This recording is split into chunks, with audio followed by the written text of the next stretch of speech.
নবদ্বীপ আর শান্তিপুরের মাঝখানে রয়েছে তাহিরপুর, আর তাহিরপুরের রাসযাত্রা অনেকটাই ভালো হয়। তো আজকে আমরা এখানে বেরিয়েছিলাম রাস। তো এই রাসের প্রথমেই ছিল দেখো কত রকমের লাইটিং, এগুলো মনে হয় চন্দননগর থেকে আনা হয়েছে। এখানে বিভিন্ন টিয়া পাখি, তারপর পেঙ্গুইন, এগুলো সব বাচ্চাদের জন্য এই লাইটিংগুলো আনা হয়েছে, যাতে বাচ্চারা দেখে এগুলো আনন্দ পায়।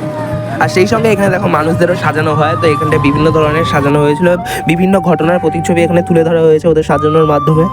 আর সেই সঙ্গে এখানে লাইভ ডান্স করা হয়েছে। দেখো এখানটা কালী ঠাকুরের মধ্যে কি একটা সাজিয়ে এনেছিল, একদম ফালতু করেছিল। কিরম নাচতে মাসতে তো কিছু পারে না, ফালতু এরকম দাঁড় করিয়ে রেখেছে এদের। কিন্তু এখানে যে শিব ঠাকুর এরা নাচছিল, এটা তো একটু ভালো ছিল। এখানটায় আগুনের খেলা দেখাচ্ছিল। তো এরপর আরো মানুষদের সাজানো হয়েছে। দেখো এখানটায় রাধাকৃষ্ণ সাজানো হয়েছে, দুটো বাচ্চাকে। আর এখানে স্বামী বিবেকানন্দ, আর এখানে ছিল আরেকজন, জানি না কে ছিল, আমি চিনি না ঠিক। তো এই রাসের মধ্যে একটা জিনিসই যেটা আমার ভালো লেগেছে, সেটা হচ্ছে এই বাজনাটা।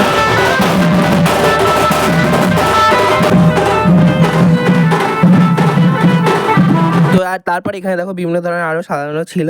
তো আজকে ভিডিওটা কেমন লাগলো তোমরা কমেন্ট করে জানিও। ভিডিওটা ভালো লাগলে প্লিজ সাবস্ক্রাইব করে দিও। আর লাস্টে ছিল এখানে ডিজে।